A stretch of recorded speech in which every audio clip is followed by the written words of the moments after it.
los hermanos Orrit, Isidre, de 5 años, y Dolors, de 17, desaparecidos del Hospital Público de San Juan de Dios, en Manresa, en el año 1988.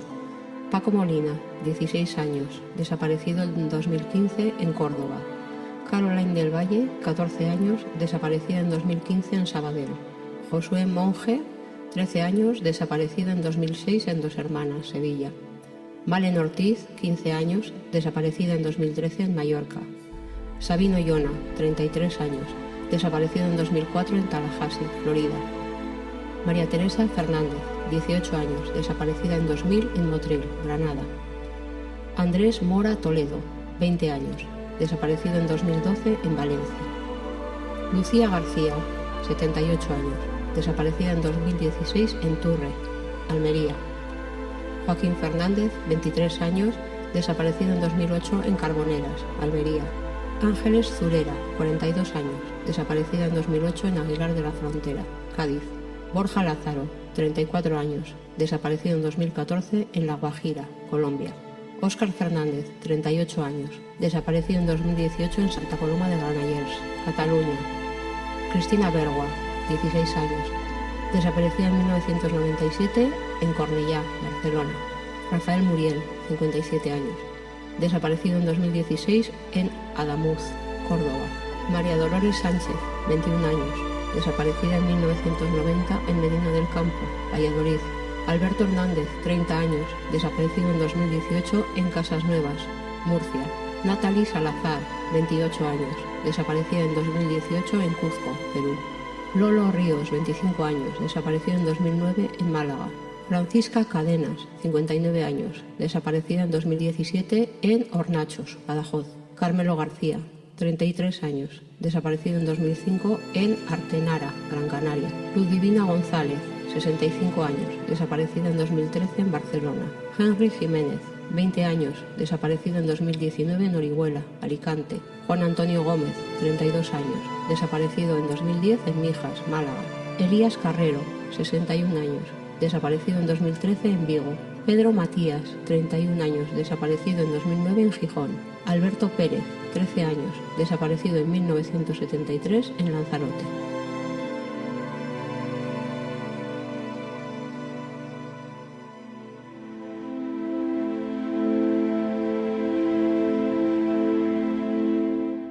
Hola, Rosa. Hola, Blanca. Bueno, aquí estoy con mis primos, mi prima Elisabete y mi primo Íñigo, y me hace muchísima ilusión contar contigo porque ya sabes que somos familia. Desde luego. Porque tenemos el mismo sentimiento de dolor. Sí, el mismo sentimiento y que llevamos muchos años juntos, luchando y que nos entendemos muy bien las familias. Pues sí, seguiremos. Rosa, hola. Hola. Yo lo primero que quisiera, antes de que empecéis a hablar un poco más en profundidad de todas las cuestiones que vosotras manejáis, y el diálogo está bien que sea entre vosotras porque sabéis un poco, bueno, de qué queréis hablar y cómo os sentís las dos a la vez. Nos gustaría que contextualizaras un poquito tu caso, en breve, ¿eh? O sea, quiero decir, un poquito para que la gente que nos escuche que sepa quién es tu hijo y en qué circunstancias desaparece. Bueno, pues mira, estamos en el 2015, mi hijo tiene 16 años en ese momento y estamos una tarde de verano en casa, el 2 de julio del 2015, y tocan a la puerta y me dice, ay, mamá, me voy, que me están esperando. Yo no sé si este instinto de madre o qué, que me dio por asomarme a la ventana para ver con quién se iba. Uh-huh.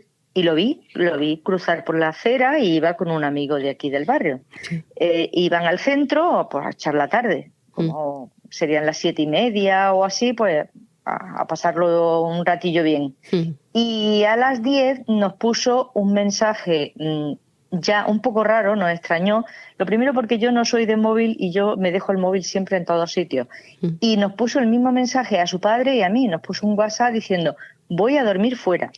Entonces, cuando vimos ese mensaje, dijimos, esto no es propio. Un niño con 16 años, porque eres un niño, Sí. no dice voy a dormir fuera, sino que me Pregunta, hubiese preguntado, mamá, ¿me puedo quedar en casa de unos amigos que se había quedado 2 veces? Pero la forma de decirlo ya nos extrañó. Entonces Isidro y yo, su padre, pues miramos el teléfono y dijimos, ¿esto qué es?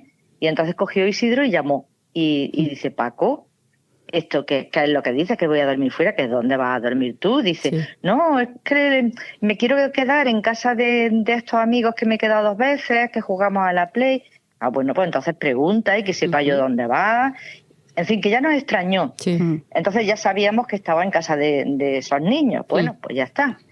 Estaban en el centro de Córdoba a las 12 de la noche, cuando estaba con otros amigos. Los amigos ya se van, venga Paco, vámonos para casa. Dice, no, yo no me voy con vosotros porque he quedado con alguien. Y, ¿con quién has quedado? Le preguntaron. Y dice, no, vosotros no los conocéis. Y les dijo el sitio donde había quedado, en un bar del centro. Pues el amigo se fue a su casa y él pues no volvió. Claro, nosotros creíamos que estaba durmiendo en casa de ese amigo. Sí, sí. Al día siguiente, pues resulta que no venía. Digo, bueno, pues han acostado tarde, pues a lo mejor están durmiendo, venga a esperar, pero claro, ya se llegaba la hora de la comida y como el teléfono llamábamos y estaba siempre apagado, pues ya llamamos a casa de estos amigos. Sí. Y al llamar a casa de estos amigos dice, aquí no ha dormido y llevamos 2 o 3 días sin verlo. Entonces, claro, ya supimos que ahí pasaba algo, porque él nos había dicho que dormía ahí. ¿Con quién quedó esa noche? Pues no sabemos. Entonces su padre se fue a comisaría a poner la denuncia, porque eso ya era raro, y yo me fui a casa del niño este que yo vi que se había ido con él. Sí. Y el chiquillo pues me dijo eso, dice, no, yo lo dejé a las 12 y yo no sé nada más, pero no sé con quién se había ido. Fuimos al bar que le dijo que había quedado y el camarero le dijo a Isidro que lo conocía de verlo por allí, pero que esa noche había estado él trabajando y que no. El Paco no había llegado allí. Ya. Pues eso es lo último que tenemos de mi hijo. Y luego, al día siguiente, pues tenemos que alguien lo ha visto, vamos, el conductor del autobús, que estaba en la estación de autobuses de Córdoba para coger un autobús dirección Madrid. Anda. Claro, importantísimo hubieran sido que todas las cámaras, como en una desaparición tan importante, hubiera sido que yo hubiese visto si es verdad que es mi hijo. Claro. Porque yo a ciencia cierta es que no lo sé. Entonces nosotros fuimos a decirle lo de las cámaras, dijo que sí, pero que eso estaban en Granada, en la central, en fin. Que pasó el tiempo porque fuimos a comisaría y en comisaría se lo tomaron como de una manera muy relajada. Tu hijo volverá cuando quiera, porque esto es como si fuera una pataleta de un niño, de un niño como era. Pero bueno, es que tú no puedes saber eso. Claro. Y además es que y de hecho, vosotros, te has equivocado. Como decías, es impropio de mi hijo hacer una cosa de esas. No había motivo, claro, ¿no? O sea que... No. Y mi hijo, incluso si era ese que estaba para tomar el autobús en dirección Madrid, mi hijo tenía dinero aquí en casa, que tenía de los Reyes, y se lo dejó aquí. Ya. Entonces, él ese día, dice el amigo, no, Paco llevaba unos 4 euros, se tomaron un refresco y unas patatas en el parque donde estaban. Mi hijo iba sin dinero, ¿quién le paga el autobús? Claro. O sea que era todo raro. Sí. Y mi hijo, si se hubiera querido ir voluntariamente... Vamos, no tenía edad para irse voluntario, pero si hubiera salido de él de decir, bueno, me voy a mi casa, duermo esta noche, cojo una mochila, cojo ropa, cojo mi dinero, le digo que voy a la piscina de enfrente y yo me lo creo. Sí, que no era una desaparición voluntaria, que eso estaba claro que no. No, es que si voluntariamente preparas una desaparición y lo haces llevándote te organizas cosas de otra forma, claro. Eso es, pero si es que él no tenía ni para pagar ese autobús que costaba 18 euros, ¿de dónde sacó los 18 euros? Ya. Entonces, si es que realmente fue al autobús, porque tampoco eso no hay ninguna prueba fehaciente que eso haya existido. Tampoco lo sabemos seguro. Es que eso era muy importante. Yo es que muchas veces se lo he dicho a la policía, digo, yo creo que me quitan la maleta y la buscamos más. Es que no habéis buscado a mi hijo. Es que es una persona, un menor con 16 años y no habéis buscado ni las cámaras, que son fundamentales. Hay una cámara en la entrada de la parada de autobús que esa va mirando todo el que entra y todo el que sale. Esa era fundamental. porque mi hijo seguro que no iba solo. Mi hijo iba con alguien. Porque claro, el conductor del autobús dice, yo para mí era tu hijo por las señales que nos da. Pero claro, yo ya no sé si el que va adelante o el va detrás, que se ponen en fila, va con él. Ya. ¿Y esas cámaras no se han podido nunca ver? ¿Se han grabado o se han borrado? ¿Se porque borraron? si no las pides en un principio ya luego pierdes toda la información. Eso, porque las a machacar otra vez la información. Claro, entonces luego ya no se puede. Claro. Claro, y entonces claro, lo que ha pasado en el caso de tu hijo es que en un principio no se hicieron bien las cosas y cuando la policía intentó retomar el caso, como pues esas 48 horas que eran esenciales, pues se habían perdido. Y entonces hay cosas que luego nunca más, porque lo de las cámaras, como bien dice Rosa, si las llegan a coger desde el primer momento, pues no, igual no estarían donde están. O sea, que en en este realidad momento. la policía, ¿cuánto tiempo? Bueno, y para decir otro tema también que hay que decir, menores en Córdoba por lo menos, el fin de semana no trabaja. O sea que mi hijo se va el jueves por la tarde, el viernes pongo la denuncia, pero el viernes a mediodía cierran el equipo de menores. Y hasta el lunes no vuelven a aparecer menores. Señores. Y estamos hablando de un menor, de un niño de 16 años. O sea, que todo el fin de semana no hay un equipo para que me atienda. Precisamente. Sí. Además, un fin de semana. Bueno, sí, me atendieron los de la puerta y que harían lo que verían ellos, pero que ellos no son los específicos. Yo el lunes tuve que volver a ir y decirle al grupo de menores lo que había pasado. Es que no estamos coordinados. Eso no puede ser. Joya, y esto es hace poco. O sea, te quiero decir que son 8 años. El tema es que se hizo mal en un principio y luego es muy difícil. Toda esa información que se ha perdido, pues es muy difícil.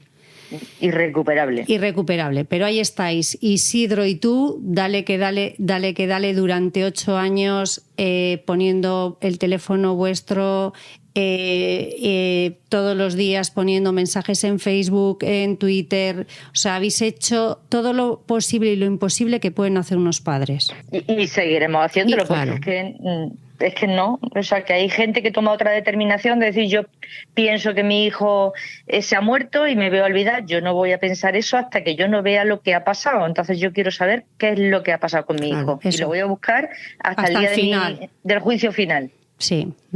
Eso, sí, eso ya lo sabemos porque encima es que tenía 16 años y es tu hijo. O sea, que sí. Cualquier madre y cualquier padre y cualquier persona te entiende perfectamente.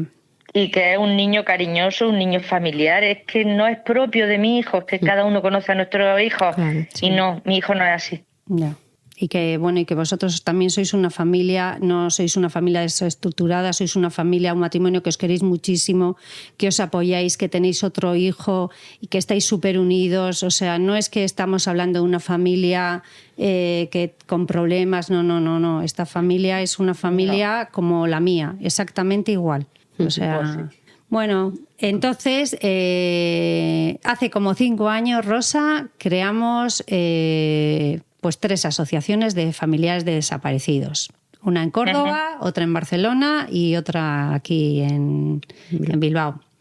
Entonces, la vuestra se llama AFADECOR, Asociación de Familiares Desaparecidos en Córdoba. Entonces,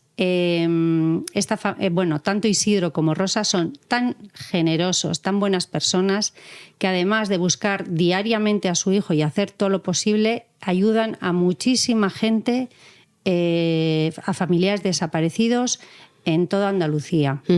Y me gustaría un poco, Rosa, que cuentes a la gente lo que hacéis en vuestra asociación. Pues desde empezar a batidas, porque si hay alguien que esté por aquí cerca, incluso en pueblos, e incluso hasta en Extremadura, hemos ido a búsquedas. Ahora este niño que ha desaparecido en Córdoba, nos pusimos en contacto con los padres para a ver si podíamos averiguarle una ayuda psicológica, porque esto es un trauma tremendo, entonces es un impacto que se necesita. Pues ya te digo, gente que a lo mejor que ha desaparecido mi niña, no sé lo que hacer, pues nos ponemos en contacto, le ayudamos a ir a comisaría, qué es lo que tiene que hacer, muchas cosas que yo no hice y digo, yo haría esto si ahora mi hijo desapareciera, y ayudamos pues en todo lo que podemos. Pues bueno, y doy fe de ello, y además luego se forman familias y lazos familiares, porque ahí estáis vosotros con Muriel, apoyándole, o sea, ya no solamente en la desaparición, sino ya en temas personales, o sea, ya hay como, Pues sí, como un sentimiento de familiar. de familia, como tú decías, porque vemos que el que nos necesita, pues nosotros estamos aquí, pues si le podemos echar una mano, vamos a estar los primeros, claro que sí. Ya, pues bueno, pues es lo que hay. Una preguntita. Rosa, Sí. quería preguntarte, tú has dicho hace un momento que qué cosas no volvería a hacer tú, ¿no? Que muchas veces se da los consejos sobre lo que no hay que hacer, a veces más que lo que hay que hacer, o por lo menos en qué insistir. Por ejemplo, mi prima suele decir, hombre, pues evidentemente ya después de lo visto, yo no hubiera hecho tal cosa, hubiera intentado presionar por aquí y por allá. En vuestro caso, ¿qué es lo que sueles decir que no hay que hacer y en cambio que hay que hacer de otra manera? Momento. Sí. Pues mira, nosotros cuando desapareció Paco, nos decía la policía, no pongáis carteles, no aunáis a ninguna asociación, no deis publicidad, es un menor, es que podéis, claro, pues tú te agarras a eso y dices, a lo mejor puedo perjudicar a mi hijo. Yeah. Entonces yo ni salía en ningún sitio, es que no quería, porque yo lo que quería era no perjudicar a mi hijo. Y si ahora fuera, yo plantaba Córdoba llena de carteles el primer día, pero el primer día. Ya. ¿Qué le voy a hacer, qué daño le voy a hacer a mi hijo? Eso. Que lo conozca todo el mundo, me da igual, mejor que no que esté desaparecido. Claro, se suponía entonces que la policía os decía todo aquello por si luego, es decir, que si aparecía, que luego igual iba a estar un poco como estigmatizado, digamos, ¿no? Como que Pues igual sí, luego... sería por eso. Sí, supongo, sería por eso, ¿no? pero vamos, que mejor es eso que Ya, hombre, no claro. la situación que estamos ahora. Hombre, claro, está claro. ¿Y qué más cosas se te ocurren que... O sea, que a veces también confiamos... Lo de las cámaras, bueno, lo de las cámaras, ¿verdad, evidente, Rosa? claro. Pero lo de las cámaras fundamental. Fundamental. Y luego el inundar las redes sociales. Este niño que ha desaparecido ahora en Córdoba desde primera hora ha salido por todos sitios. Que Eso aparecería o no aparecería, que me da igual que lo conozca todo Córdoba, pero ha aparecido. Sí. Entonces... Claro. Las redes sociales, eso además, también. hoy día está claro, no era el caso de Miguel Ángel hace 20 años, pero en este momento la chavalería, además, con lo que usa las redes sociales, pues es que evidentemente es un buen medio de llega dar a a todo conocer. sitio. Eso es, sí, sí. Bueno, Eso es. Antes de que se me olvide, quiero decir que tanto a FADECOR como a FADES como nosotros y otras asociaciones participamos junto con el Centro Nacional de Desaparecidos y vosotros hace poco habéis estado con ellos en una reunión que han ido a Córdoba porque quieren hacer el estatuto del desaparecido y muchas más cosas para mejorar todo este tema de desaparecidos. Y nos han hablado y nos han pedido nuestra opinión y también nosotros estamos formando parte de lo que se va a mejorar en un futuro, ¿verdad, Rosa? Hombre, claro, cuando yo empecé y cuando empezaste tú menos todavía, Sí. no había nada, pues por lo menos ya hemos conseguido que haya ese organismo Sí. que esté financiado, que al principio tampoco tenían financiación Eso es. y que poco a poco nos llegue. Ahora mismo digo, pues en mi caso, por ejemplo, yo sigo igual, pero a lo mejor si seguimos avanzando, pues todo esto en un futuro nos beneficiará a todos. Seguro. Sí, sí. Y que cuenten con nosotros también es importante, porque nosotros de primera mano sabemos las carencias que tenemos. Exactamente. Y yo que estuve con los del Centro Nacional de Desaparecidos, me remarcaron el valor que tenéis. En este caso, tu marido, que es el que más suele ir al Centro Nacional de Desaparecidos y que tiene muy buenas ideas. ¿Por qué? Porque sois los que habéis vivido en primera persona la desaparición de vuestro hijo y siendo un menor. Y que tenéis muy claro lo que hay que hacer y lo que no hay que hacer. Sabéis mejor que la policía. Claro. O sea que... Es que lo hemos vivido y lo estamos viviendo. Hombre, y lo seguís viviendo. Mira, Rosa, me ha llamado la atención, el que ha hecho la familia de Álvaro Prieto, el niño, como dices tú, desaparecido en Córdoba. Sí. Y ha hecho un comunicado que me parece muy interesante porque justamente sería lo que las familias de desaparecidos piden. Sí. Entonces, en un primer lugar, lo que han dado las gracias es al Gobierno de la Junta de Andalucía, y lo que ha dicho es porque les han puesto todos los medios y recursos disponibles para encontrar a su hijo. Eso es lo que se pide, ¿verdad? Eso es lo que, cuando alguien desaparece, lo primero son los recursos. Claro. Y que todo el mundo busque a tu familiar, que todo el mundo busque a tu hijo. Bueno, y después de 8 años, vosotros seguís pidiendo que se siga buscando a vuestro hijo y que no se pierda toda esa investigación. Totalmente. Y que se siga y que no se cierren los casos, porque dicen, bueno, está cerrado hasta que salga algo. ¿Cómo va a salir algo si tú lo dejas de investigar? Hay que seguir y machacando, porque mi hijo no ha aparecido. Sí. Entonces, hay que seguir. ¿Cómo os dicen, Rosa? Perdona, Blanca. Sí, vale. Quería acabar con lo del... Bueno, y luego me parece también muy importante que han dado las gracias a la Policía Local de Córdoba y de Sevilla por el respaldo y apoyo. O sea, qué importante es, Rosa, el apoyo institucional. No el apoyo político, sino de todas las instituciones.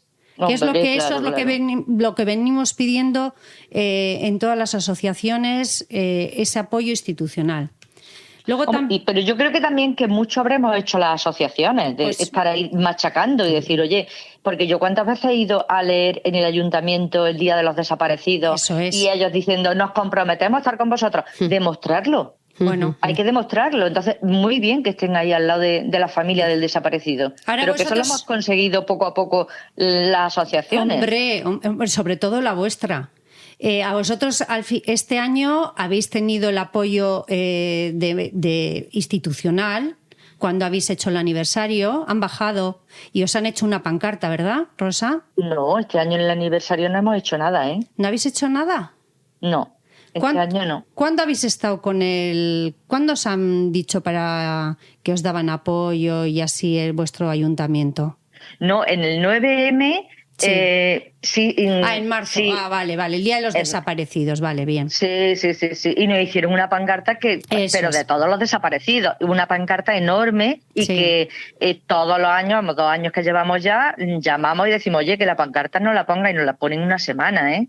Bueno, pero es de todos los desaparecidos, pero la presión y todo lo que habéis hecho sois vosotros, lo habéis gestionado vosotros. Y luego vosotros habéis sido generosos para que pongan a todos los desaparecidos. Sí, por supuesto. Y ha puesto a FADECOR, pero vamos, lo hemos solicitado nosotros. Nosotros somos los que estamos pendientes todos los años. Porque este año dice, uy, eso es que hay que solicitarlo antes. Mira, yo eso no lo sabía. Ya. Y ya estamos pendientes, o sea que eso es porque nosotros seguimos insistiendo. Si no, a lo mejor la pancarta se quedaba allí y ya está. Ya. Bueno, luego siguiendo con el comunicado de esta familia, lo que dan también las gracias a la Universidad de Córdoba y al equipo de fútbol que estaba con su hijo el Córdoba, que les ha ayudado en la difusión. Qué importante es la difusión, ¿verdad, Rosa? Muchísimo. Es que y el no estar solo, es que eso es muy importante. O sea, que tú ya tienes una pena tan grande y si encima te encuentras solo, pues por lo menos que tengas el apoyo de todos los que quieren a tu hijo. Eso es. Porque eso te sientes arropada, por lo menos. Eso es. Y estos también se han sentido arropadas por gente, por innumerables muestras de apoyo y cariño de personas de todos los ámbitos.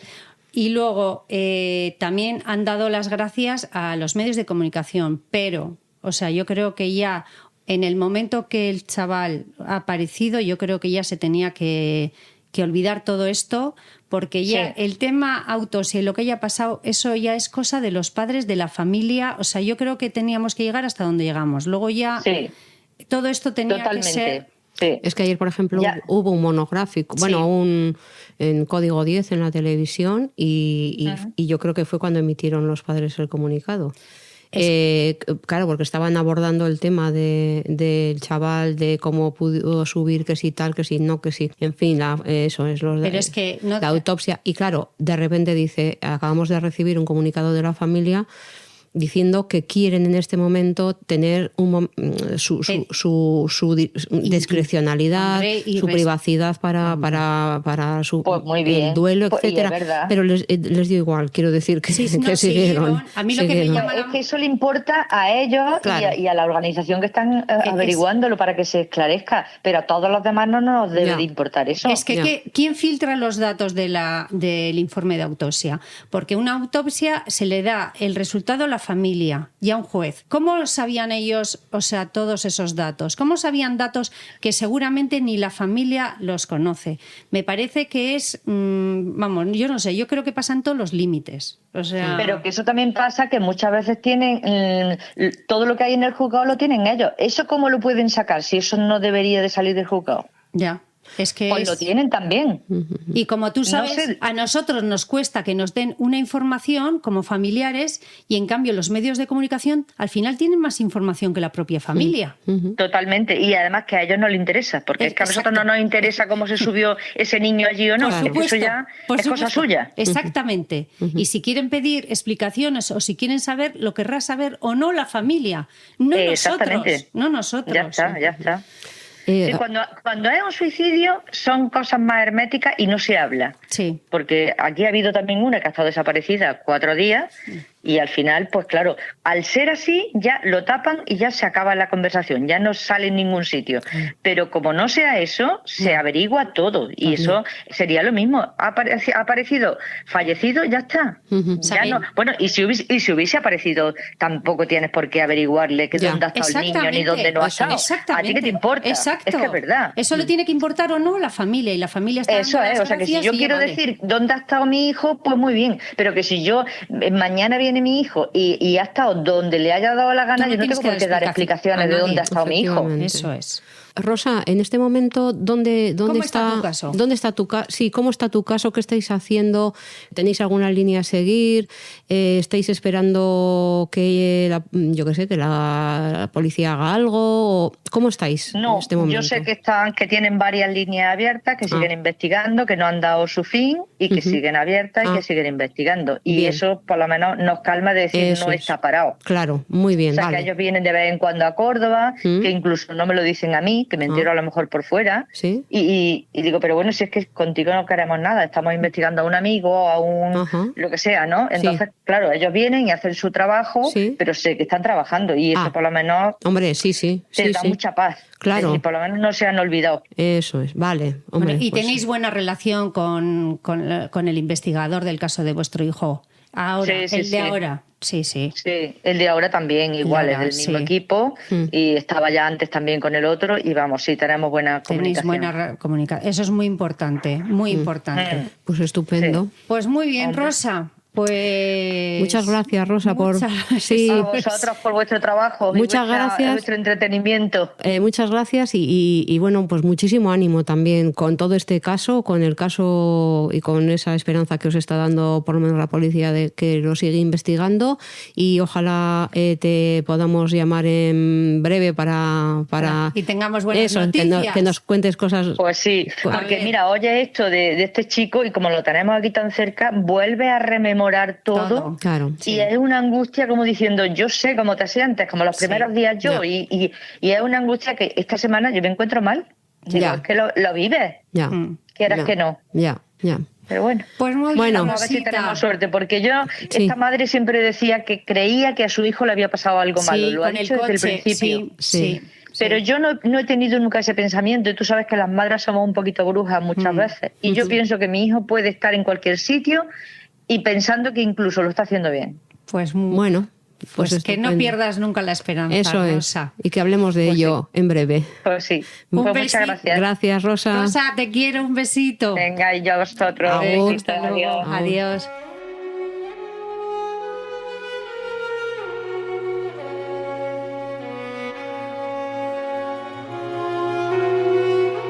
Para mí ha sido un placer y creo que para vosotros también tener a Rosa, la madre de Paco Molina. La verdad que cualquier persona, no hace falta ser madre ni padre para ponerse en el lugar de ellos.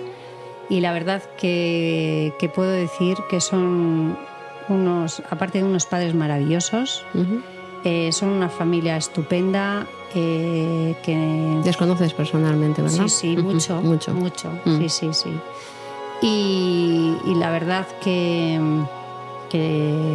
con su asociación, con AFADECOR, ayudan, no es ayudar, es mucho más, porque al final lo que hablamos cuando nos reunimos las familias de desaparecidos, en la que me incluyo, aunque ahora yo ya esté un poco fuera, Pues es que nos entendemos perfectamente cómo nos sentimos y todos al final hemos pasado por lo mismo, por esa falta de apoyo institucional, esa falta de recursos, esa falta de apoyo de la ciudadanía, entonces esa soledad. Entonces, pues no hace falta casi ni decir palabras porque nos entendemos perfectamente y sobre todo esos estados que pasas de rabia, de incertidumbre, o sea, de tristeza, de todo, o sea, pasas pues diferentes etapas y con muchos los hemos pasado pues mucha gente junta y entonces eso te acompaña.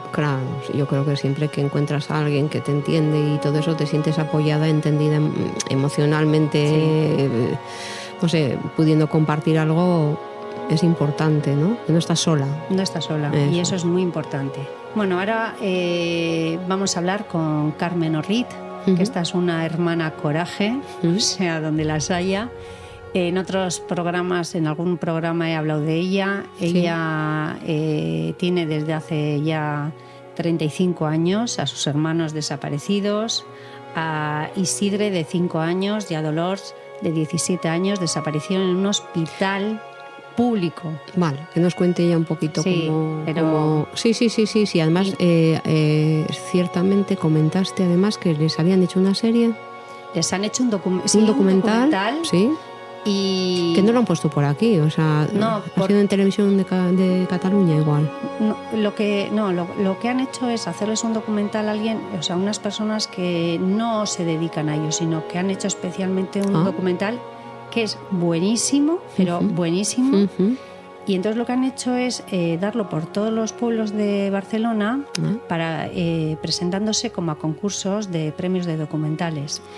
Pero yo creo que luego lo van a dar en la televisión pública. Eso espero. Espero que en la española, porque me imagino que también en la catalana y eso, porque luego cuando ya acaben todo pues no sé cómo va lo de los documentales, pero pues es pues a ver si consiguen pues de alguna forma pues darle mayor publicidad y bueno, entonces llegará pues es que es de las más antiguos, ¿no? De los que hemos comentado. Mira, de los que hemos hablado al principio, el niño más antiguo que sale es el último que hemos Alberto hablado. Pérez, de 13 años, desaparecido en 1973 en Lanzarote. Sí. Ya. Pero estos también 1988, o sea que 35 años, madre mía. Es muchísimo. Pues ahí está la hermana luchando, te diría yo que más que el primer día. Sí. Ahora la vamos a conocer, pero es que es la bomba. Vale.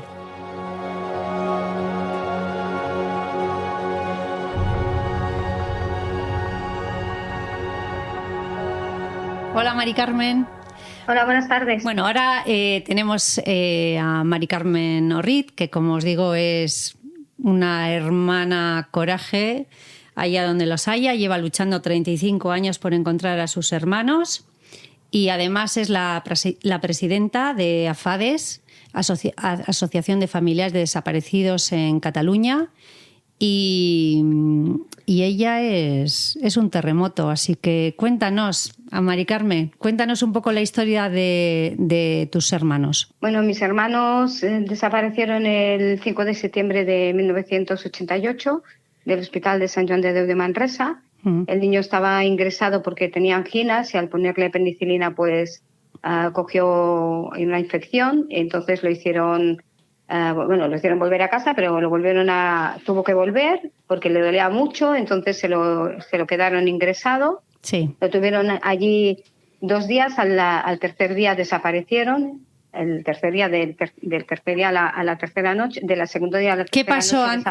¿Qué pasó esa noche a las 10 de la noche antes de desaparecer? ¿Qué pasó ese día? Sí, bueno, es que a nosotros hasta hace poco no nos habíamos enterado que, bueno, los habían cambiado de habitación, pero no sabíamos por qué, ¿no? Sí. Es que además los cambian de habitación. Él antes había estado con un niño compartiendo habitación, lo pusieron a las 10 de la noche, lo cambiaron de habitación, no sabemos por qué, porque nunca nos han dado una razón lógica, sí. Y lo pusieron solo. Entonces esa noche fue cuando ellos desaparecieron, mientras en el hospital estaba habiendo una fiesta de aniversario de una de las trabajadoras en el lado totalmente contrario del hospital y no había en ese momento ninguna vigilancia ni nadie. Ya. ¿Cuántos años tenía tu hermana que estaba al cargo de tu hermano? 17 años. Entonces. 17 años, entonces. Sí. Entonces, bueno, tu hermana necesitaba gafas, tenía bastante graduación. Y... Sí, mi hermana sí tenía unas gafas que tenían que ponerle progresivamente porque se dieron cuenta tarde de que el problema que ella tenía es que no veía bien, por eso no aprendía y tenía un retraso en el aprendizaje. Sí. Y entonces ella ya estaba acostumbrada a llevar sus gafas y, bueno, como cada persona que está acostumbrada, pues cuando te levantas lo primero que haces te las pones. Sí. Y ese día que aparecen sus gafas encima de la mesita de noche del hospital. Sí, o sea, estaba la ropa en el armario, la ropa del niño y las gafas de ella encima de la mesita de noche del hospital. Lo que pasa que luego, al cabo de 32 años, cuando me dan esas gafas, me acuerdo. Resulta que esas gafas no son las de mi hermana, pero ya ni físicamente, que yo como no vivía en casa de mi madre, podía pensar, oye, pues a lo mejor se le rompieron, le compró otras, no tiene por qué tener las de la foto, ¿no? Pero es que ni siquiera eran su graduación, que es lo primero que yo hice, que no entiendo por qué eso no lo hizo la policía, ¿no? Mira, primero la graduación, a ver si eran. Hiciste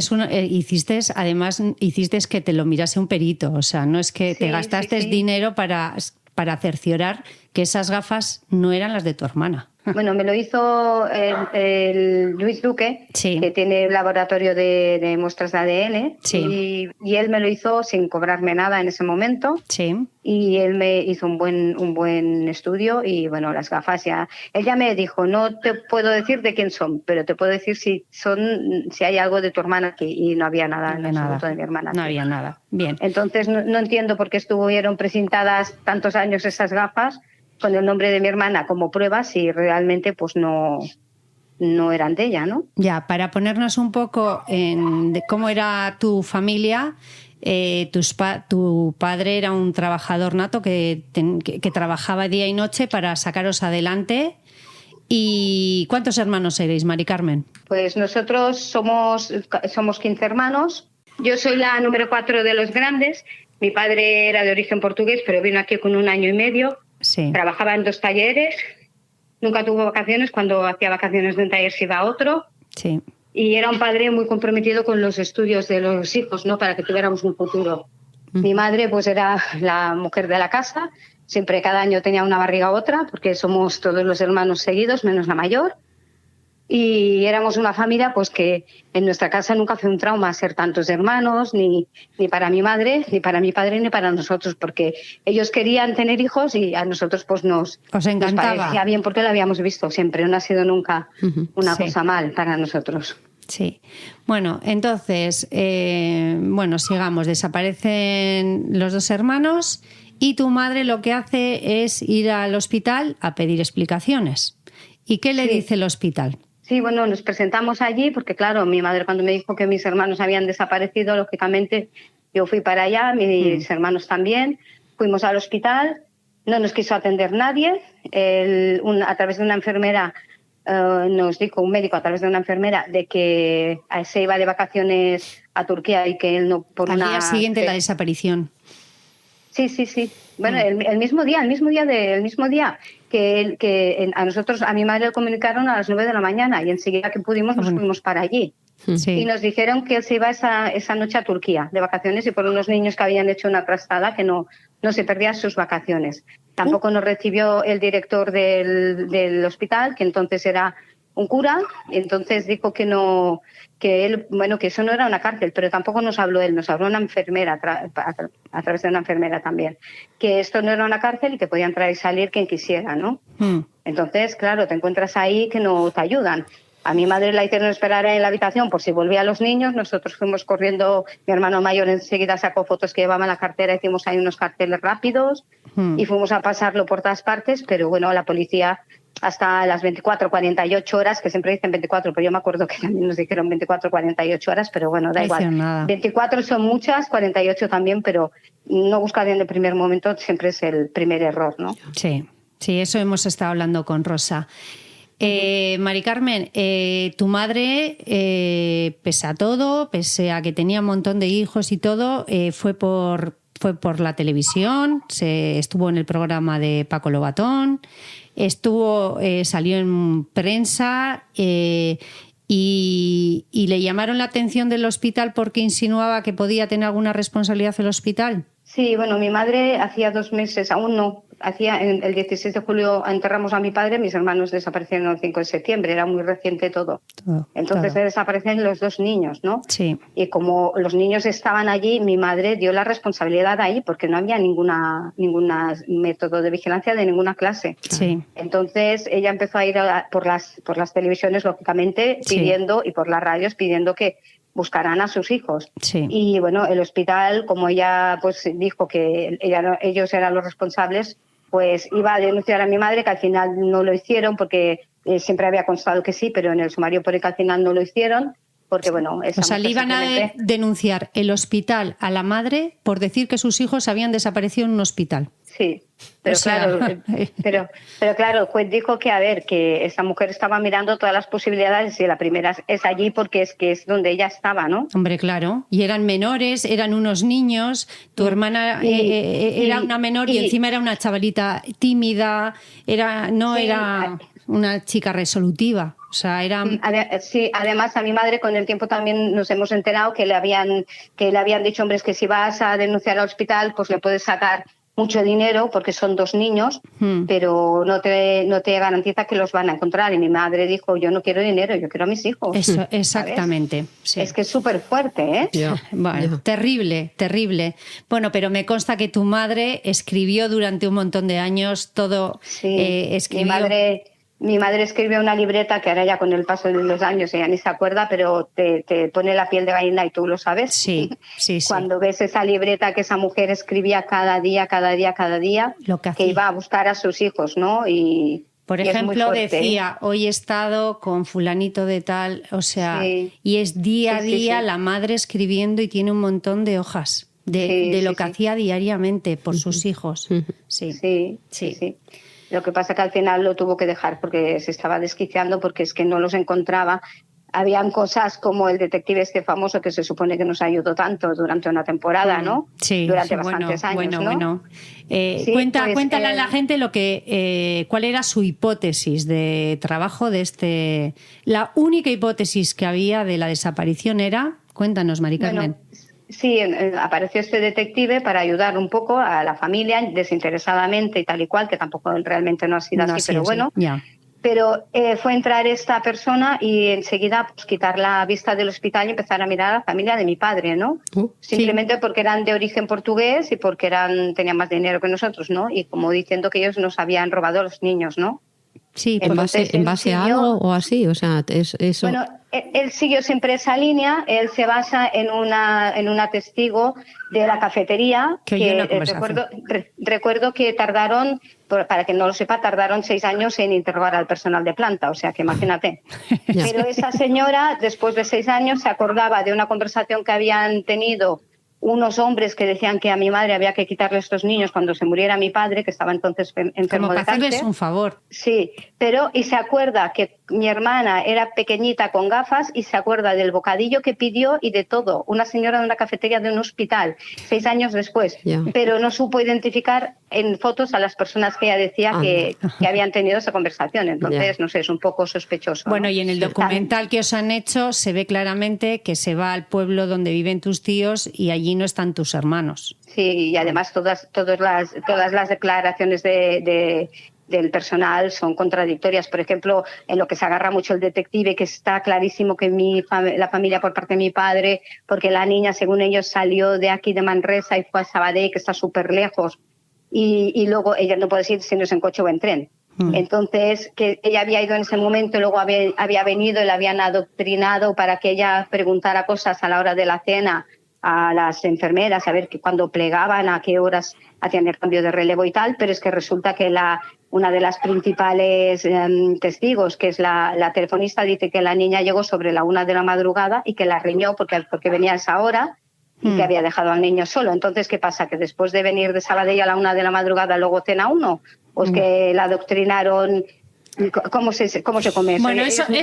Bueno, eso se ve muy bien en el documental, pero me gustaría que dijeses también el último testigo que te habló, un Sí. niño que estaba allí. Cuéntanos eso, cuéntanos. Sí, hay un chico que, bueno, dijo que él estaba en esos días también cuidando a su hermano, igual que mi hermana a nuestro hermano, y bueno, salía a una sala de fumadores que entonces había. Él tenía 13 años, pero muchos niños hemos fumado con esa edad. Sí. Y bueno, él estaba aburrido de estar ahí, se va a fumar. Y según él, escuchó unos gritos y vio cómo llevaban a mi hermana con una silla de ruedas con mi hermano en brazos Claro. y los bajaban al sótano, donde según él había un sitio que hacían las autopsias.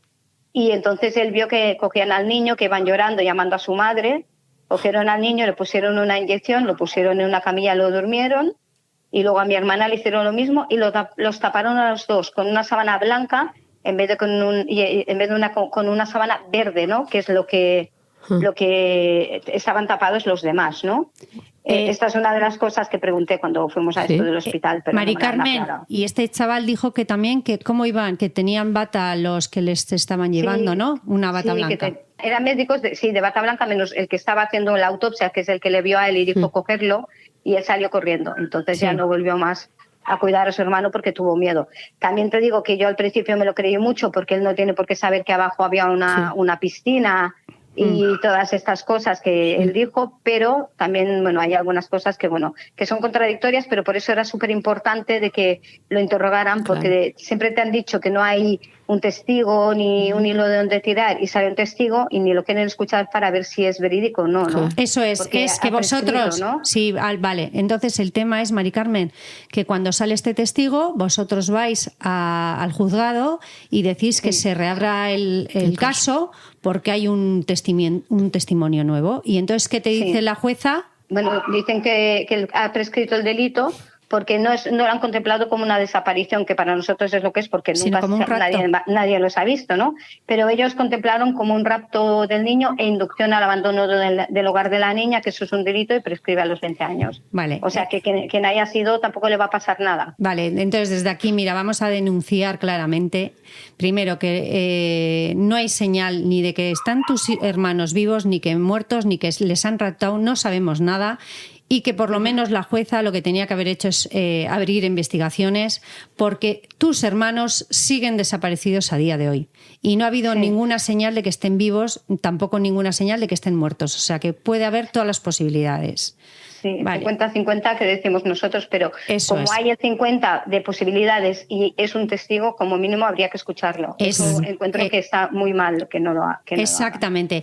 Mari Carmen, y en el documental se ve, se escucha a tus hermanos diciendo lo que ellos creen que ha pasado con vuestros hermanos.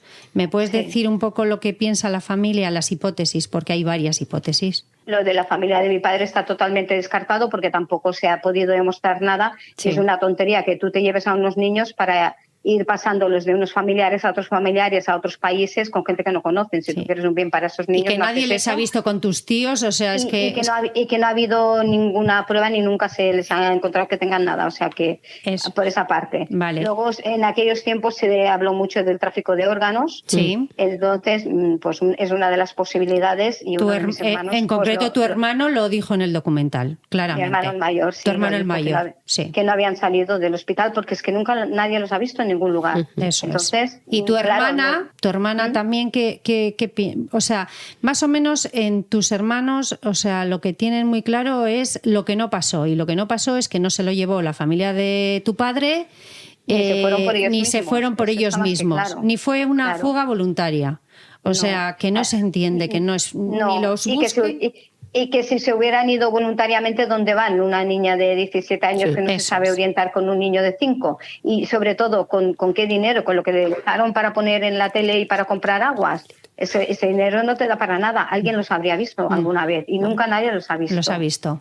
¿Y tú qué piensas realmente? ¿Cuál es tu hipótesis después de tantos años? Claro, es que lo del tráfico de órganos, la verdad, entonces se decía mucho, aunque el otro día con la chica que nos atendió en el hospital lo estuvimos discutiendo, pero entonces se decía mucho, ¿vale? Espero que no sea así, porque entonces mis hermanos estarían muertos y a lo mejor nunca lo sabremos, ¿no? Dónde están y qué les pasó, ¿no? Sí. Prefiero agarrarme a que están vivos, a que los han vendido como han vendido alguna vez alguno. Bueno, ya hemos visto, ¿no? Con los bebés robados, por ejemplo, ¿no? que los hayan vendido para darlos en adopción. Hay mucha trata de personas, ya no solo de blancas, como dicen, o de mujeres, hay trata de personas, también de chicos y de hombres. Quiero decir, hay de todo, que nosotras ya hemos visto muchas cosas, ¿eh?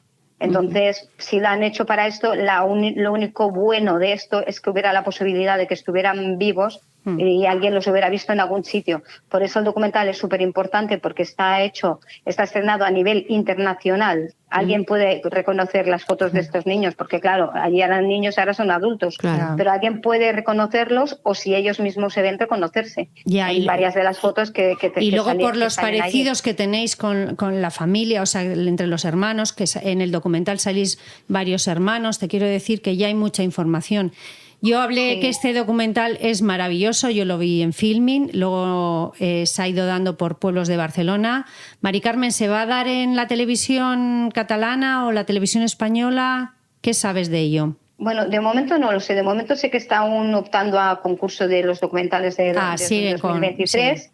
Sí, y que, bueno, de momento se va proyectando en algunos sitios, tampoco sé bien en cuáles, porque hay en varios sitios. Sí. Y sí que lo que se está haciendo ahora, hicimos en mi pueblo, en Suria, que es donde yo vivo hace muchos años. Sí. Y aquí hicimos concentración y pase del documental el día 2 de septiembre, que el día 5 hacía los años que habían desaparecido mis hermanos. Está en proyecto de hacerlo en Manresa, que realmente es donde desaparecieron. Sí. También me han dicho para hacerlo en la Bisbal, en Sant Vicenç de Castellet, que es cerquita de aquí de Manresa, en Artés, que es otro pueblito. O sea que está muy bien hacerlo así, porque eso es cercano para las personas, porque hacemos la concentración, vemos el documental y tienen la posibilidad las personas de preguntar cosas, que eso es muy importante. Y eso está muy bien, ¿no? Porque mucha gente desconoce este caso, incluso de aquí en Manresa mismo. Claro. Hay personas que no habían oído nunca hablar de esto, ¿no? Entonces, ahora que está dando la vuelta, porque estos chicos, la verdad, que han hecho un trabajo, aparte de estupendo y riguroso, súper respetuoso. No, es maravilloso el documental.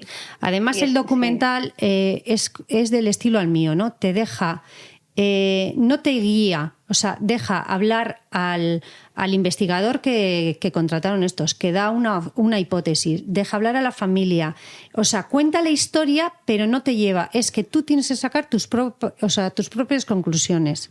Y entonces... Sí, ay, perdona que te he interrumpido. No, pero Mari Carmen, es que es así. Es una de las cosas que hemos pedido siempre, que cuando se quiera dar información sobre los desaparecidos, que se hable directamente con las familias. Que no se coja una web o un artículo y se hagan copias y pegas, porque luego uno pone una cosa mal, todos ponen la misma cosa mal, y esa cosa miente, que al final queda que es verdad, ¿no? Sí. Y entonces la primera regla, y más importante sobre todo para el respeto a nuestros desaparecidos y a nosotros que somos los familiares, debería ser, que lo hemos pedido 1000 veces, hablar directamente con las familias, que realmente somos los que sabemos no dónde están, pero sí cómo eran, cómo son y las posibilidades. Y toda la ¿no? historia bien contada, no como puede contar un periodista, que depende de quién sea, te puede contar una historia diferente a lo que ha ocurrido. Bueno, como veis, Mari Carmen es una persona súper luchadora, es una persona buenísima y increíble. Hizo el primer podcast de desaparecidos, o sea, la idea de los podcasts de desaparecidos la tuvo en origen Mari Carmen. Muy bien. Ella ha tenido unas ideas buenísimas, pero buenísimas, en concreto lo de los podcasts, que era un éxito, Mari Carmen, que lo tienes que retomar, porque tenía muchísimos seguidores. Sí. Y ahora ya hay muchos más, no son como yo los hacía, porque es otra cosa. Pero como el tuyo no, Mari Carmen. Sí, como el tuyo verdad. No, porque tú dejas hablar a la gente. Y decidirías, bueno, si dura 4 horas, que dure 4 horas, total de que digan lo que quieren decir. O sea, pues está muy bien. Sí, porque, a ver, es que la idea es dejar hablar a las familias que no nos dejan hablar. Cuando nos llevan a algún programa es incierto que nos dejen hablar, porque tienes solo un tiempo, según qué cosas no puedes decirlas para que nadie se ofenda.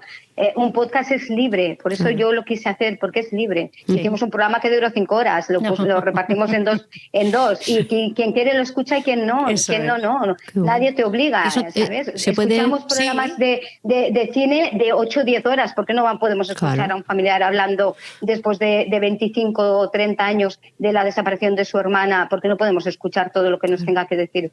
Oye, Mari Carmen, ¿puedes decir a la gente dónde puede escuchar ese podcast? Sí, bueno, sabes que hace tiempo que lo dejé porque por problemas personales y bueno, que lo tuve que dejar, pero mi intención sería retomarlo. Muchas familias me lo han pedido.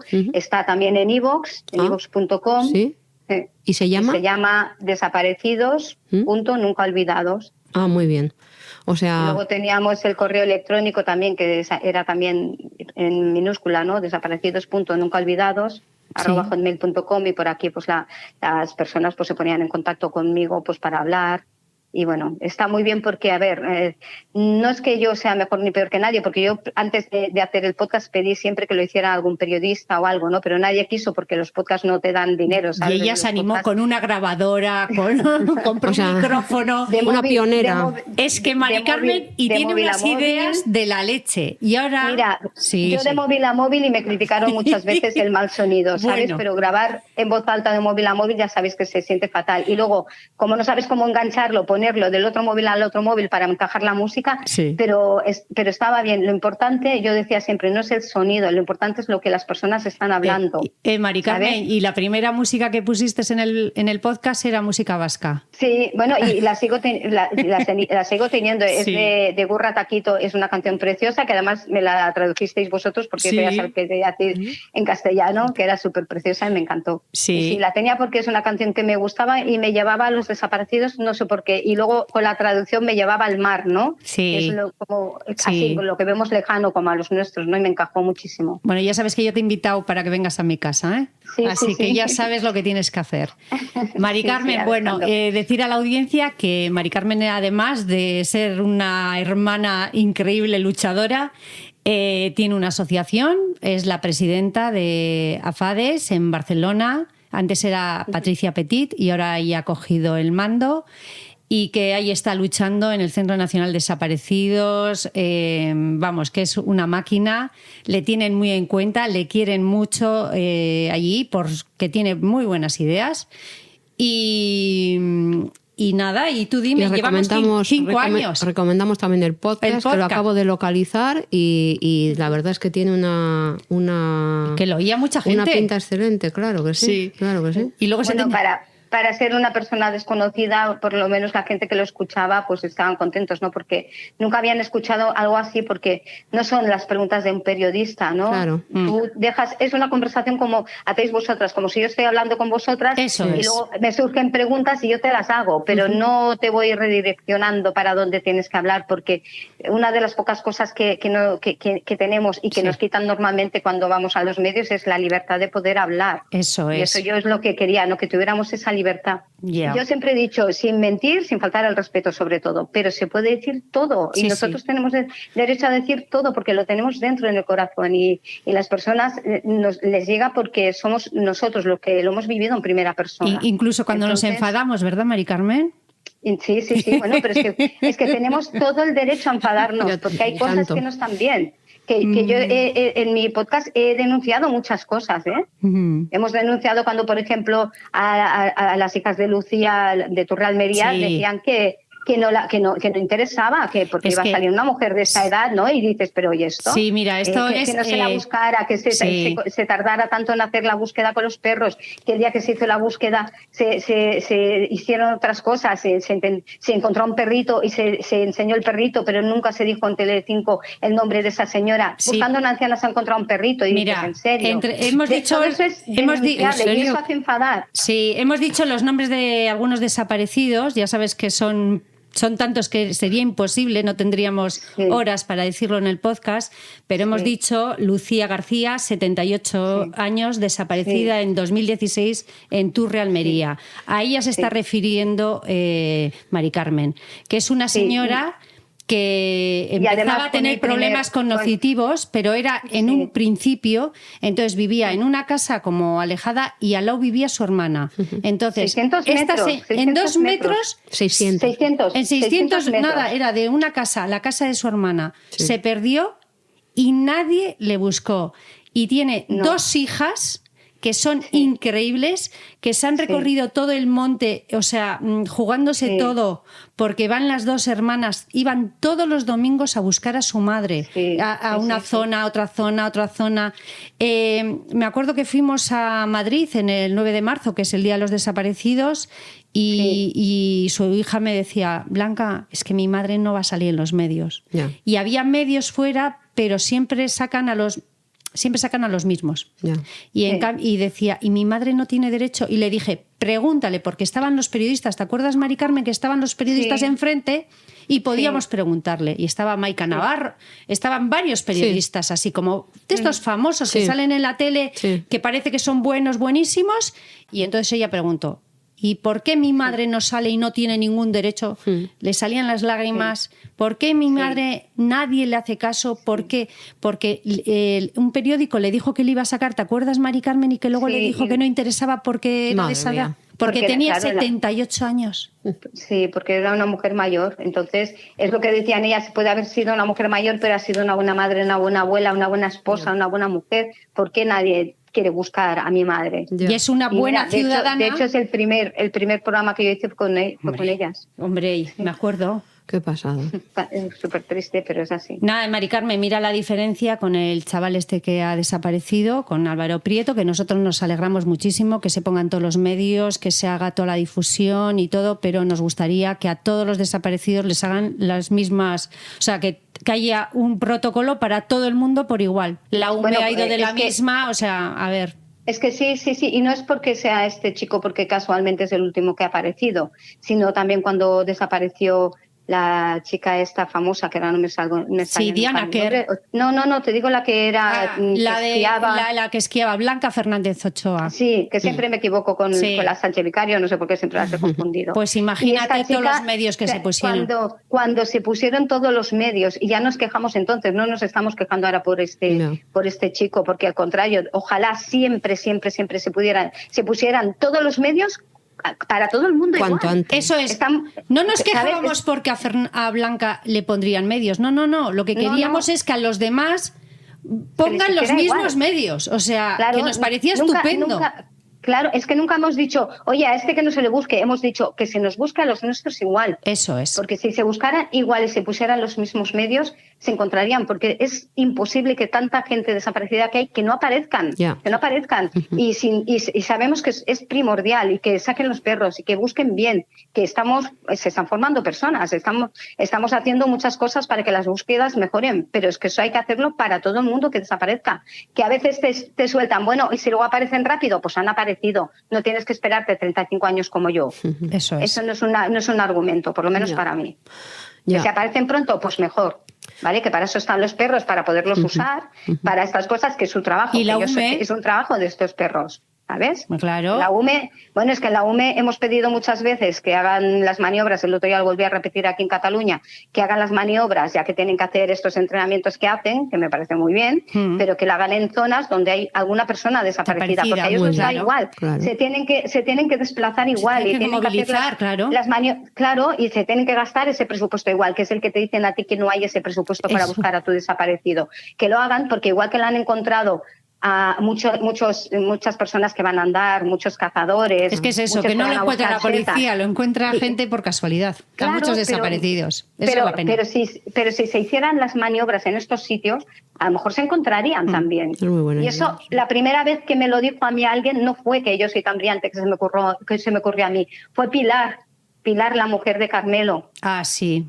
¿Te acuerdas? La mujer de Carmelo de Tenerife. Sí, fue ella Carmelo, que me dijo, estamos pidiendo que la UME, y yo dije, oye, pues es muy buena idea, esto pues vamos a tener que repetirlo, lo estamos repitiendo hasta la saciedad y de momento pues no se hace, porque no hay presupuesto para hacerlo aquí, pero hay presupuesto para hacerlo en otro lado. Bueno, pues habrá que mirar que alguna vez vean que no estamos tan equivocados con las cosas como decimos cuando decíamos que queríamos un cuerpo que estuviera preparado y formado solo para desaparecidos, nos llamaban locos. Tenemos el CNDES, está aquí, funcione mejor o peor, estemos en los principios, hemos pasado una pandemia por el medio, pero estamos aquí trabajando todos juntos. No estamos tan locos, pues igual que esto se pueden hacer otras cosas. Vale, por ejemplo, podrían buscar a Francisca Cadenas de Hornachos, Badajoz, que su hijo ha pedido... Que es peor porque ella desapareció en 50 metros. En 50 metros de su casa. ¿Cómo puede desaparecer una persona en 50 metros bajando a acompañar a una niña que estaba cuidando al coche de sus amigos que ya se marchaban, y cuando vuelve a entrar en el callejón ya no llega a su casa, nunca? Y no ha pasado nada. Y su hijo... en concreto, que no puede estar en el pueblo porque tiene una rabia, porque cree que cualquiera de los que puede cruzarse, porque es un pueblo súper pequeño, ha matado a su madre. Sí, pero es que no va tan desencaminado, porque, a ver, claro, en ese espacio de tiempo y en ese espacio de metros, es que es imposible. Aquí en Cataluña nos pasó un caso algo así.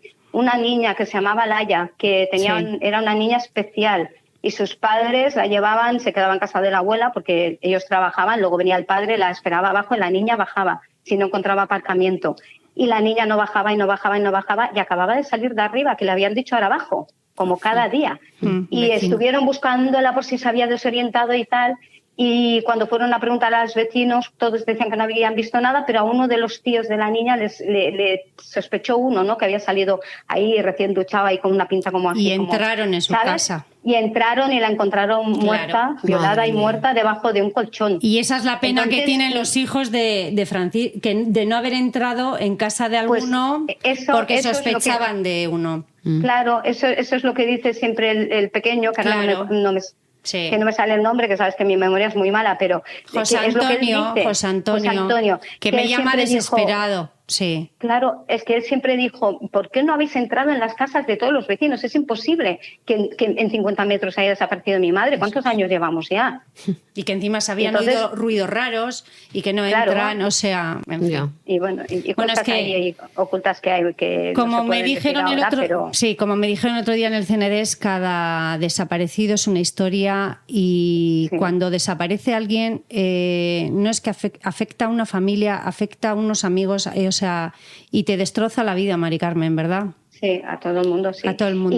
Y que luego se permiten el lujo de decirte, oye, no busques más porque estás zumbada, porque no lo vas a encontrar nunca. Esa es otra. Es mi trabajo, es mi tiempo, son mis sentimientos, son mis hermanos. Claro. Exactamente. Decido yo cuando me canso o si lo quiero dejar.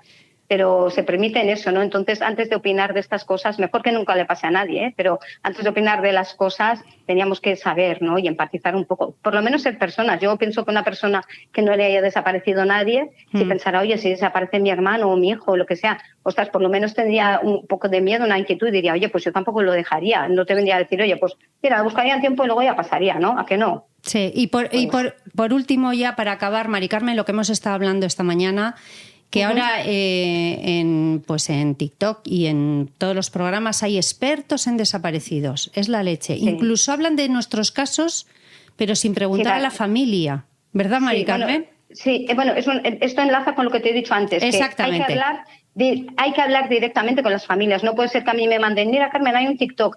No han acertado ni la edad de mi hermana, ni la edad de mi hermano, ni el nombre. Ni los hermanos que éramos, ni que yo, que soy la portavoz, era entonces una niña de 9 años, cuando yo era de la cuarta de los... Y dices, ¿en serio? Y luego son gente que tiene mogollón de visualizaciones. Y tú, que eres familia... un programa serio, pues no lo tienes. Y luego no tienes. Es impresionante. Y gente se aprovecha de la situación de los demás. Sí. Porque además les da igual, ¿eh? Hay, por ejemplo, una chica que un programa de 40 minutos de mis hermanos que ni siquiera me ha hablado. El otro día le escribí y me ha contestado, pero claro, hasta que a ti te llega esto pasan años, ¿vale?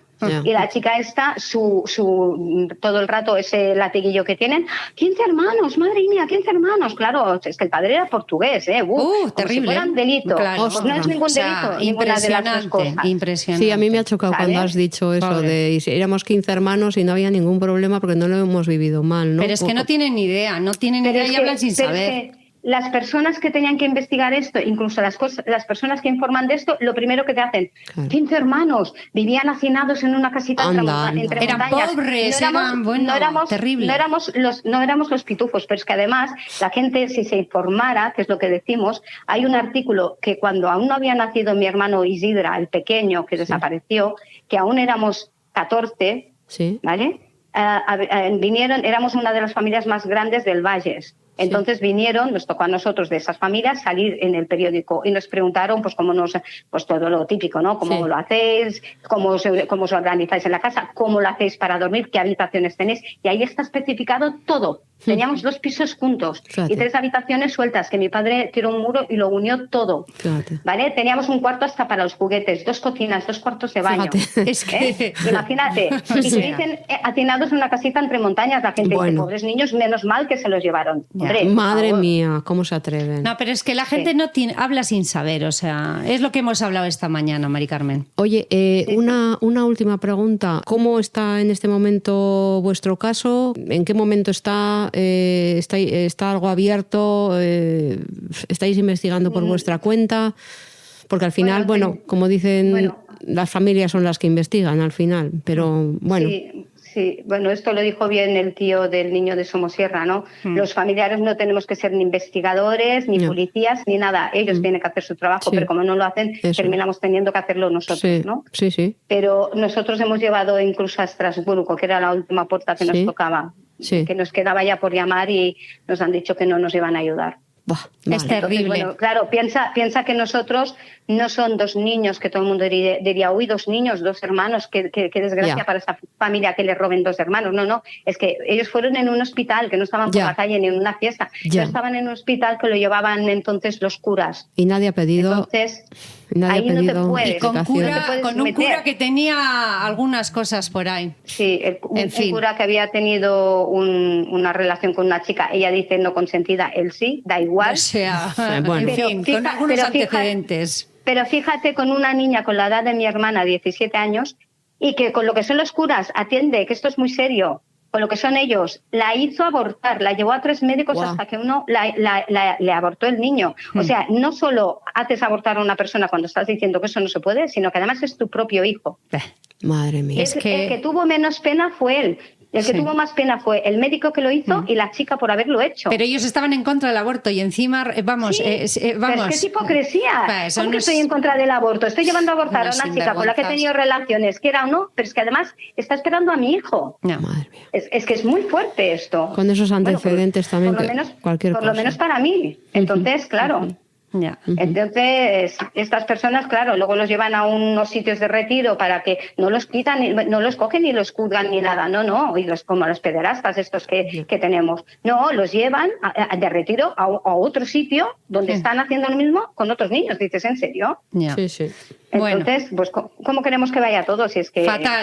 Fatal, que que nadie te defienda siendo una víctima, tus hermanos víctima y que nadie haga nada, pues es un sentimiento horrible que espero que la gente que nos está escuchando no lo tenga que padecer. Y pensar, perdona si me alarga mucho, pero es que además me he tenido que esto un poco, pero que yo creo que para explicar las cosas bien a veces hay que hablarlo y son cosas que son temas que no puedes tener como en según qué sitios que te dicen una entrevista muy bonita, 5 minutos, una pregunta como de robot. No, esto es que hacéis vosotros es muy parecido como lo que yo hacía, o sea que a mí esto me gusta, porque así es como hay que hablar. De todas maneras, Mari Carmen, tú y yo tenemos muchas cosas que hablar y cuando tengamos también cosas de CNDs, yo creo que no va a ser esta la única vez que vamos a hablar. Yo creo que vamos a tener la oportunidad de hablar más veces. Bueno, y cuando queráis. Porque tú eres sabia en el tema de desaparecidos, eres una experta, no como otros, y yo creo que la gente merece escucharte mucho más de lo que... por lo menos mucho más que a otra gente que no tiene ni puñetera idea de lo que está diciendo. Pues muchas gracias, encantada. Un placer. Sí. Bueno, ya sabes que yo te quiero mogollón, que somos casi familia, Mari Carmen. Son muchos años ya que nos conocemos hace muchos años y luchamos por lo mismo, así que estamos juntas. Hablaremos en breve. Venga, Mari Carmen, muchísimas gracias por tus palabras. Mari Carmen. Un beso. Gracias, a vosotros un beso. Adeu. Agur.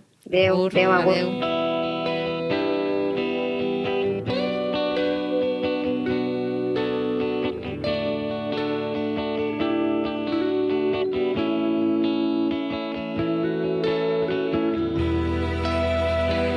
Bueno, Blanca, yo creo que han sido 2 testimonios súper interesantes con gente que yo creo que corrobora muchas de las cosas que tú has comentado en otras ocasiones y que tienen que ver con la poca importancia y con la poca actividad que se da en torno a las personas desaparecidas, ¿no? Sí. Salvo que sean personas mediáticas y entonces se moviliza muchos medios, muchas recursos, pero que sí, si pero no, que, pues sí. que la verdad es que al final es la familia la que hace todo el trabajo, cuando no debiera ser así, porque además no tiene ni las habilidades, ni los conocimientos, ni los medios, ni nada de nada, ¿no?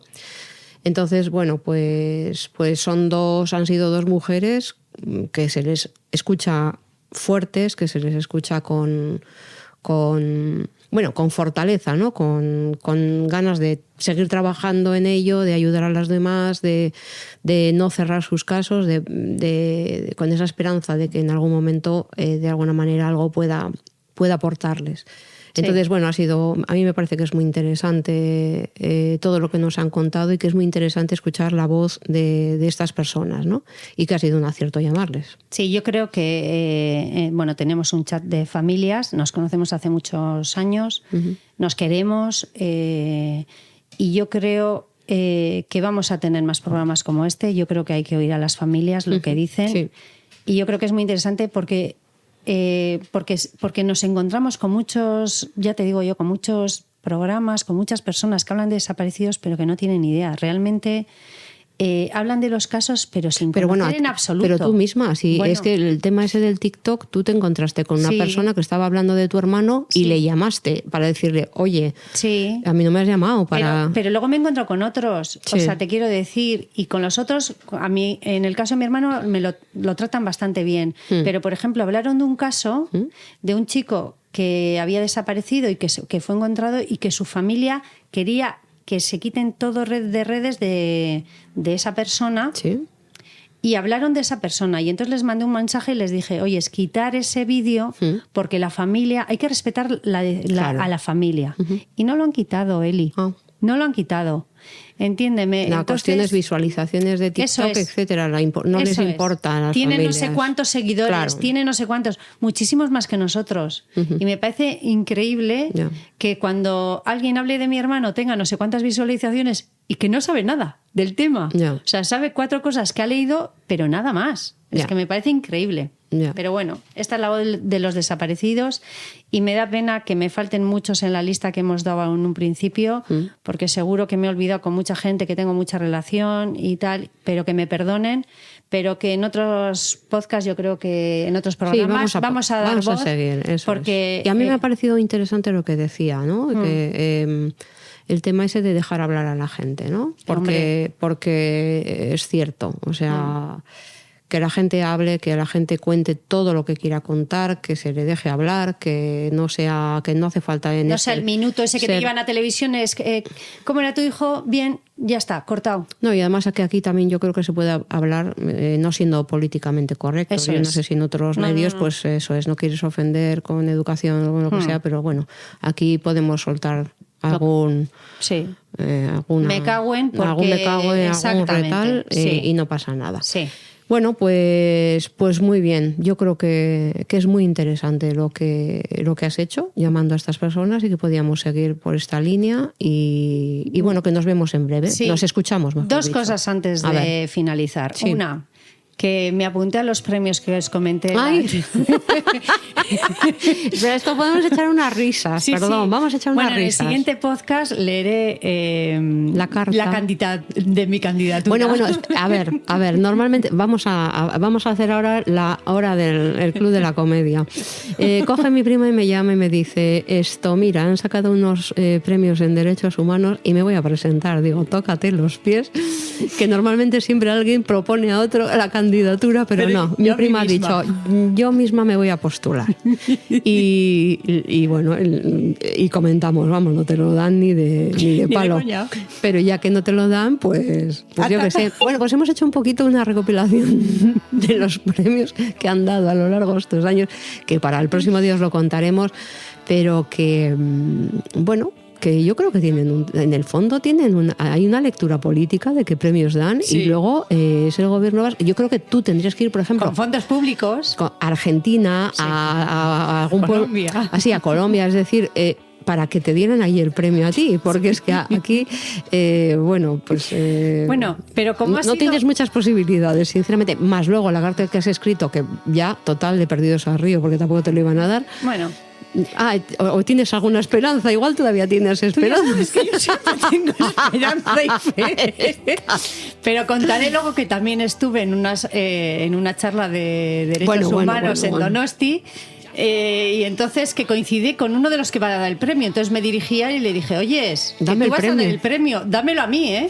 Porque claro, a mí me has dado tú por saco, porque con fecha tal y tal me hiciste esto y esto y esto. Pero perdona, yo cuando estaba diciendo a esta mujer, bueno, siempre hay que dirigirse con educación, con no sé qué. No, todo el mundo que haga eso, menos mi prima, que no se corta no se corta nada. Eli, mira, voy a decir una cosa. El día que presenté la candidatura y luego fui a lo de derechos humanos y canté las 40 y a todo el mundo, es la mejor noche que he dormido desde hace no sé cuánto tiempo. O sea, bueno, esto es así. Bueno. Y bueno, y la segunda cosa, esto lo hablaremos en el siguiente programa. Y luego la segunda cosa, por favor, votarnos en los premios IVOS. Por lo menos que tengamos 5 votos. Bueno, pero es que lo mejor es una amiga de Blanca que le dijo, si solo tenéis un voto, es el mío. Mari o sea, fíjate qué fe. Es Mari Carmen Orrit. Y me dice, Blanca, si tenéis un voto, que sepáis que yo os he votado. Porque me encanta vuestro podcast. Qué poca fe tienes. Bueno. Así que votarnos, por favor, para que no votadnos. Para que no seamos los últimos. Bueno, no, ni vas a ganar el premio ni el otro premio, ni el de más allá. Tengo esperanza. Bueno, pues está muy bien. Y si te hace dormir tranquila, bueno, pues estupendo. Y si gano el premio, que sepáis que son 25.000 euros y entonces haremos muchas camisetas para muchos de nuestros oyentes.